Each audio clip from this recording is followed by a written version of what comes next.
Hello and welcome back to State of the Division. This time we bring you UFC 289. Now 289 from top to bottom is not the most impressive card. I do think there are some interesting fights on this card. Barrialt Anders jumps out at me immediately. The main and co-main event look to be great fights. Mallet or Mallow Fugit looks to be interesting. It'll kind of determine trajectories for contenders. There were some other interesting fights that I had some personal interest in, looking at Dawkins Roundtree, but cancellations, injuries, a lot of things have changed this card from what it originally was. I mean, hell, Nunes was supposed to fight Pena, now she's fighting Aldana. Writing this script, the original fight for Schnell, well, Schnell had to withdraw from his original fight, which meant his fighter, Dvorak, is now fighting somebody I had to look up on SureDog. In the end, this is a card that has some interesting elements and some interesting potential for down the road in the UFC. And you do have an interesting two main events, a title fight and a contender fight. That being said, let's dive right in, as always, with the early prelims. Starting off the card, 14-7, Diana, Warrior Princess Belbita, looks to rebound quick against 13-6, Maria, Spider-Girl, Oliveira. Belbita is a single inch taller, but a single inch of reach goes the other way to Oliveira and dead even height across the board. Now, Belbita has been struggling in the UFC with only one win in her four UFC fights. She carries a 6'4" to 6'18" in striking, and while she does have 6 career KO wins, none of those are in the UFC. Also, she does have a 6.63 takedown average, but 0 success in her last 2 fights in the UFC.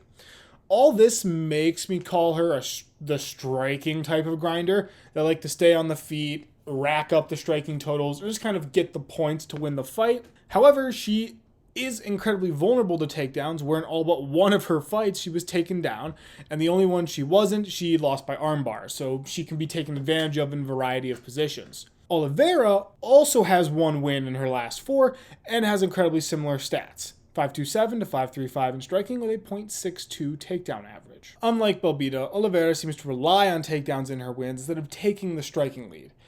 But on that small note, she also seems to struggle with takedown defense, only holding a 47%, so Belbita's 68. Now, Vegas likes Oliveira, and I'm going to agree, because honestly, I don't know how to examine this fight. Both fighters are struggling, and this feels less like a fight for a contender, and more like, hey, fight to keep a UFC contract.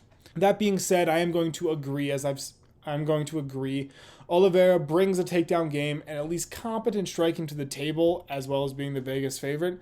But as this is just a fight to stay in the UFC. Maybe they'll both bring it, maybe they won't. Based on what I see and what Vegas is saying, Oliveira is my pick. 13-5-1, Kyle the Monster Nelson, wins best ring name, takes on the 8-0 Blake El Animal Builder. Even age for both fighters, 3 inches in height and reach, going Nelson's way. Nelson is not having a good UFC run. Last win was in 2019 with a draw in February 2023. He runs with a 2.85 to 4.89 in striking, not great, and a 1.71 takedown average. You really tell where he runs.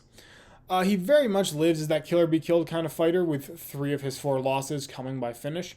Unfortunately, he hasn't been able to get the finish all that often. In his last 2 fights, he's been able to offset his lack of striking success with control time, but it hasn't been enough to get him a win. He's getting control time, but it's not enough to either win over the judges or actually generate enough points. Builder's on a bit of a different trajectory at this moment. He's a 6.58 to 5.05 in striking with a .82 takedown average. Despite the high striking totals, Builder is more of a submission threat, with 4 career submission wins and ability to keep up high-octane pressure throughout the fight. In his fight with Shane Young, he attempted 7 takedowns, secured 1, and still landed 111 strikes in the fight. He also has proven to not necessarily need these takedowns to control, which shows the ability to capitalize on transitions or failed attempts from other fighters. Vegas likes Builder, and I'm going to agree despite his relative inexperience. Obviously, part of that is Nelson's record and general struggles in the UFC, plus Builder's kind of hot streak and success. But comparatively, he's put up 2 solid performances where you kind of look at the numbers and see him take control of different aspects of the MMA game in order to get the win. And I just quite haven't seen that from Nelson. He hasn't been able to put together a win while Builder has. So in the end, I'm going to pick Builder. Ending off our early prelims rather early. 9-2, Aleman Zahabi. Looks to go 3 in a row. Okay, so there is an issue here in terms of names. The UFC website lists it differently than SureDog, and I never know which one to trust here, so I'm going to say both and then run with one of them. Against the 24-9, the Mongolian murderer Aori Kilang or Kilang Aori. I'm going to run with Aori here. Aori is 6 years younger, takes an inch in height, but he does surrender 1 inch in reach. Zahabi is a striker through and through with a 301 landed to a 3.38 absorbed and a whopping 0.25 takedown average. While that striking total does seem kind of low and it would kind of lead you to believe a kind of a power punching kind of style, that is not how he fights. Instead, he does fight by being more the point builder and building totals throughout a fight to get the win, kind of grinding it on the feet or just teeing off on his opponent when he gets the chance. He likes to avoid going to the ground at all with a 75% takedown defense. And when you see him go to the ground, that's where he seems to struggle a little. Now, Aori does have a higher output with striking, a 607 to 718, but also does not seem like a KO artist in the slightest. Only 8 career KO wins, with 1 of those in the UFC. He does have a 1.57 takedown average and is able to use it in order to get ground control in fights, but he also can be negated in fights against other ground-heavy fighters. Against Jay Perrin, for example, he went 0-3 and then was himself taken down 3 times. Vegas has both fighters in the minus, with Zahabi at -103 and Aori at -117. So my easy out is gone, and I will be going with Zahabi, based more on his takedown defense and general consistency with striking. This is honestly a really hard fight for me to gather based on looking at records and looking at what the fighters do. Aori jumps out more with the higher output and a lot of that stuff, but at the same time, you see Zahabi with that style seems to work well against Aori here. Where Aori likes to shoot takedowns, but if Zahabi keeps it on the feet or even survives, he likely will be able to match or can keep pace with Aori's striking totals. In the end, I'm going to give it to the point fighter here and go with Zahabi. Starting us off on the prelim, because the Wudo Almeida was cancelled. 12-4. I'm so sorry. Nasruddin Imavov steps in against 30-10 Chris Action Man Curtis. Imavov is 7 years younger at 28, 5 inches taller, but with dead even reach across the board. Imavov is a pretty interesting fighter to look at. He racks a 4.32 to 3.81 in striking, with a takedown average of 0.68 serving as the backup. And he seems to be a bit of a finisher with a total of 9 finished wins, 5 KO, 4 submission. But even then, the finishes come pretty late in the second, which speaks to his cardio and a tendency to pour it on through those first 2 rounds. That being said, he does make pretty consistent use of ground control time and takedowns in his wins, and it is possible to have that turned against him. If you look at his fight against Strickland, you see that pretty heavily. Curtis is a little similar in terms of the striking output. He racks a 5.59 to a 6.22, but as you heard, he does tend to get hit a little more than he lands. As such, he does tend to rely on his power and some dynamic striking to get his wins more. 4 of his 5 UFC wins coming by finish. Doesn't really have a takedown game, but so far has shown a 100% takedown defense, bolstered by some solid athleticism. Favors Imavov, and this is a close fight on paper. Both fighters have some solid striking and an ability to finish with varied strikes. In the end, favoritism plays a role, and I'm going to pick Curtis because of that. I think this fight's a little closer than it is on paper, but Imavov seems to consistently rely on takedown defense, and Curtis has been able to defend the takedowns enough so far. I think keeping this on the feet puts the ball a little more in his court with his power and ability to push it.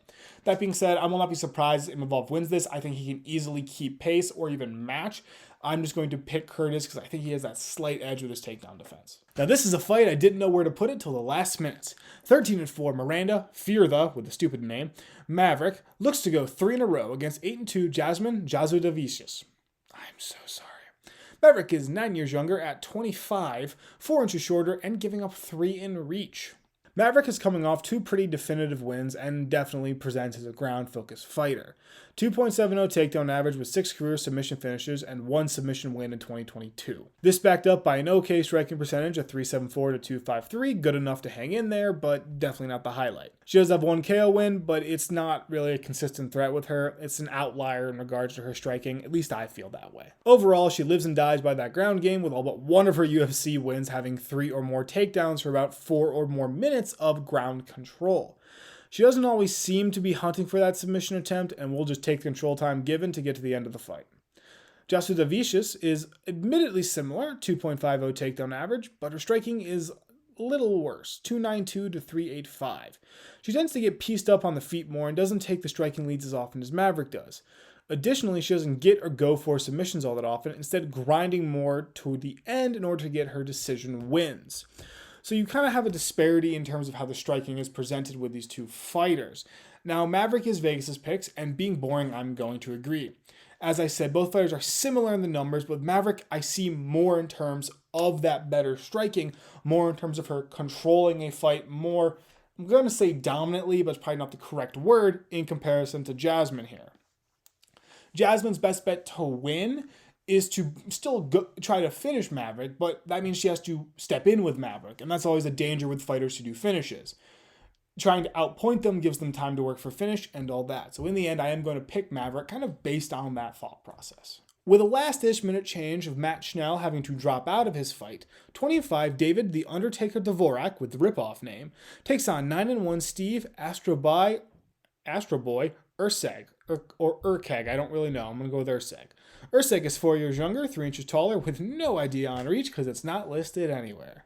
Dvorak has a 3.47 to a 3.21 in striking with a 0.48 takedown average, but overall comes across as a grinder in the UFC. He does have some ground control time in his 3 wins, but no takedowns, meaning he is capable of flipping positions or defending and turning it back on his opponent. His striking is functional at best, as seen by those totals. He's able to hang in a fight, at times take a lead that he can hold on to the end and use it to get a win. Now, Urseg is completely new to the UFC, but based on his SureDog page, he's a ground-heavy fighter with 6 career submission wins in what seems like a takedown-heavy game. Vegas obviously goes for Dvorak here, and I'm going to agree. Urseg could win, but the odds stacked against him are significant. He's got short notice, and the lack of info here doesn't exactly jump out at me.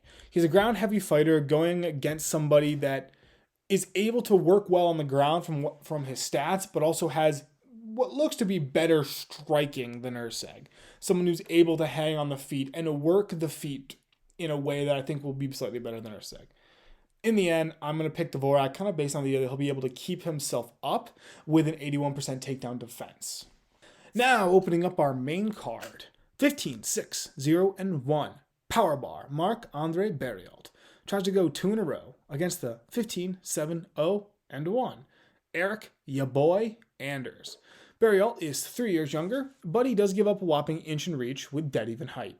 Now, Barriault is a finisher in the utmost sense of the word. He has 11 career finish wins, 10 KO, 1 submission, with 3 of his 4 UFC wins coming by finish. Striking is very much his focus, with a 5.90 to a 5.18 compared to his 0.28 takedown average. And with this style, there's the obvious issue of exchanging with people, leaving yourself open to the finishing blow coming back your way. And also, he has had issues with some fighters taking him down and dominating that ground time. Anthony Hernandez and Jung Young Park both attempted high takedowns and took the striking lead from him in the same fight. Eric Anders has the 3.39 to a 4.22 with some relatively consistent knockout power backing up that striking. But that 1.59 takedown average stands out a little more to me. It is also worth noting that his striking is a bigger weakness than it looks on paper, as in some fights he is just severely outstruck. Against Jung Young Park, he was only able to get 4 minutes of ground control on 3 takedowns, but then was outstruck 105 to 65. So you do see some fighters being able to stuff the main part of his game and then build off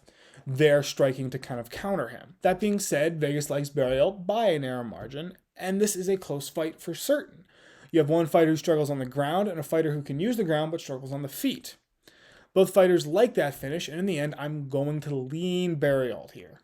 He seems a little more varied in terms of where he can finish, and while Anders is dangerous, that gives Powerbar the slight edge in my mind. The variety of strikes he can throw, he's survived on the ground before in those losses, and I think that his striking will be able to outpace Anders. I don't know if Anders will be able to get the shot he needs to put him away. 16-6, Dan, 50K Ige, looks to take the octagon. 17-4, Nate, the Train, Landwehr. I think I said that right. Ige is 3 years younger, but does surrender 2 inches in height and a single inch in reach. Dan is a little all over the place, but overall I'm inclined to call him the all-arounds type of grinder, and this is despite his last 2 wins being KO. He rocks a 3.80 to 3.58 striking with a 1.25 takedown average. So you can see that he has some skill in every aspect of the game. He has also even stone submission abilities that simply wait for opportunity, and he doesn't so much force it himself. And as mentioned, he has pulled out KO power a few times over his career. As I said, his last 2 wins were KO, but they were in 2021 and 2023 against Gavin Tucker and Damon Jackson, respectively. Against fighters like Josh Emmett and Mosarev, he doesn't finish as much. Instead, he manages to hang in and still be active in the fight. Against Cheng Sung-jung in 2021, he was taken down 3 times for 10 minutes of ground control. Landwehr looks to be very similar on paper, but definitely has a higher output at this point. A 6.47 landed to 5.51 absorbed, and a takedown average of 1.36 backing it up. Once again, he fights like a grinder in the UFC with a mix of takedowns and striking to help him take a lead or keep ahead of his opponents. He does have 2 submission wins in his last 3 fights, but those are also his first 2 submissions in his career, so I'm tentative to call that a huge part of his game going forward.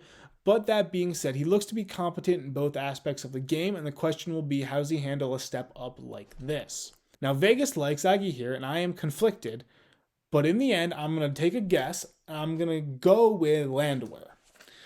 My main reasoning here is that Aggie's 52% takedown defense and how he struggled with high takedown fighters, and while Landwehr hasn't been so high on that yet, I think going into this fight, he's going to pour it on, knowing that's a difference, and coming off 2 submission victories. He likely has some confidence in a new ground game, or he's believing that his ground game is good enough to go forward.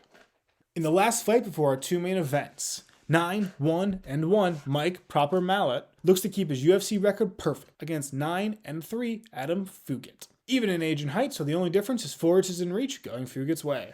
Mallet is the finisher across the board with 4 KO and 5 submission wins with 0 decisions, though there is a definite preference towards submissions in the UFC so far. He carries a 4.49 to 3.48 striking with a 1.91 takedown average, though he only has 1 in each of his submission wins. He has yet to go outside the first, but I don't imagine that being a major issue. I would assume his cardio was fine.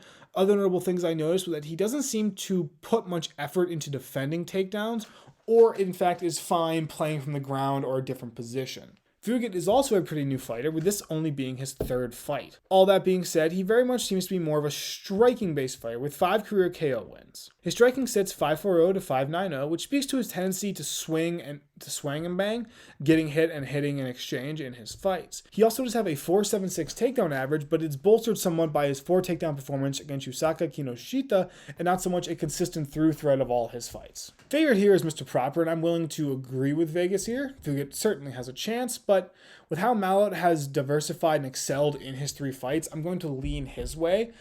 I think if that takedown game is as aggressive as it looks on paper and not just bolstered by that 1-4 takedown performance, I think Fugit has a better chance, but I'm looking at his stats and I'm going, I think that outlier, that 4 takedown outlier, I think is boosting that number a little too much, which makes me go with Mallet here. And now for the co-main events. 33-9-0-1. Charles Du Bronx Oliveira looks to make it back to contention against the streaking 22-4-1 Beneil Dariush. Dariush is 1 year older with nothing in height and 2 inches in reach, favoring Oliveira. Now, Oliveira has been described a lot. I don't think much has changed since his loss. Numbers-wise, he carries a 3.48 to 3.20 in striking with a good 2.37 takedown average. Now, his striking is, at worst, good enough to keep him in the fight and tag his opponent at times. I wouldn't call him the world's greatest striker, but it's good enough to hang in there. He's able to get shots when he needs, and he also is able to occasionally get some timing-based KO power in there, kind of picking the right shot when he needs it. It's not always available to him, but you've seen it pop up now and again. He's been able to rock his opponent and get them on the ground to kind of do his job there. As said, behind all of that is his submission game and the ability to really play from any position on the ground or situation he ends up in.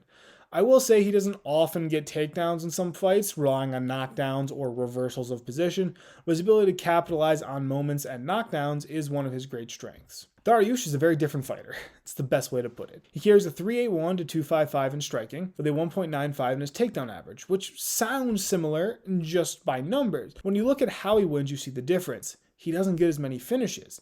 Instead, you see performances where he just controls the pace and the overall direction of the fight. His opponents never are able to do anything really. He's controlling pace, he's controlling position. His striking will never jump off the page, but consistently he takes the lead and just holds it while racking takedowns, control time, or just not letting his opponent do anything. Honestly, the best way I can describe it is its consistency, and it's sort of the just win style of fighting.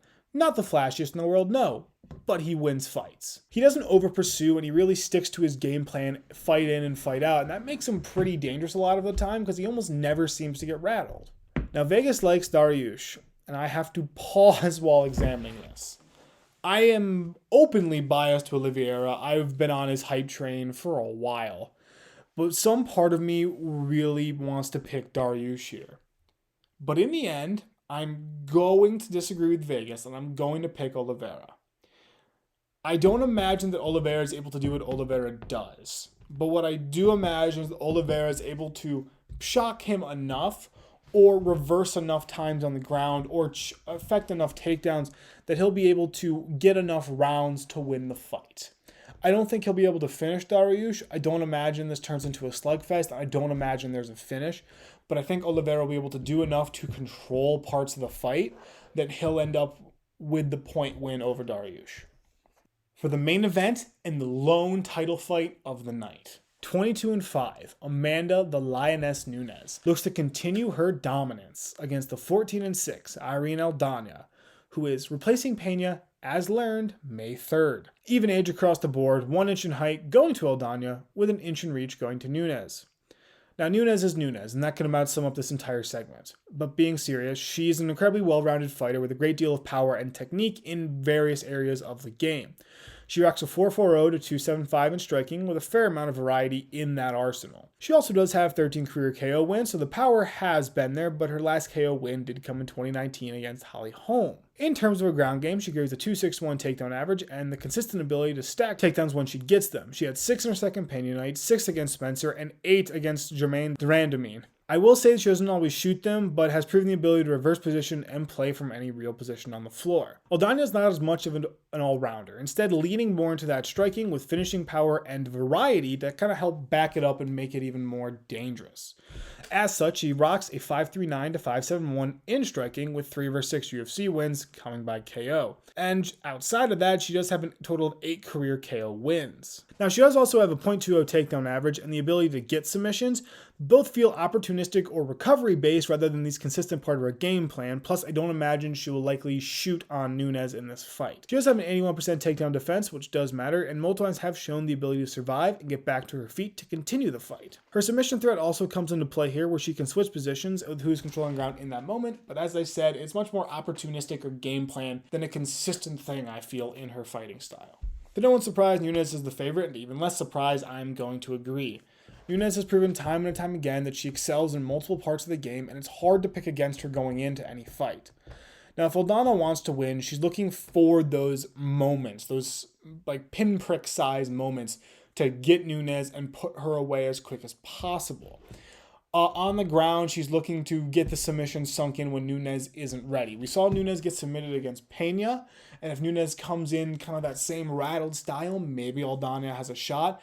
But it's a hard road to climb for Aldana. She's either going to have the performance of her career, or she has to find that key moment as quick as possible, because I don't think over 5 rounds, those moments are going to keep showing up as often. That being said, thank you all for watching. I hope you enjoyed the video. Leave a comment down below whether you agree, disagree. I hope you enjoyed the fight card and hope this video finds its way out on time. That being said, once again, thank you for watching.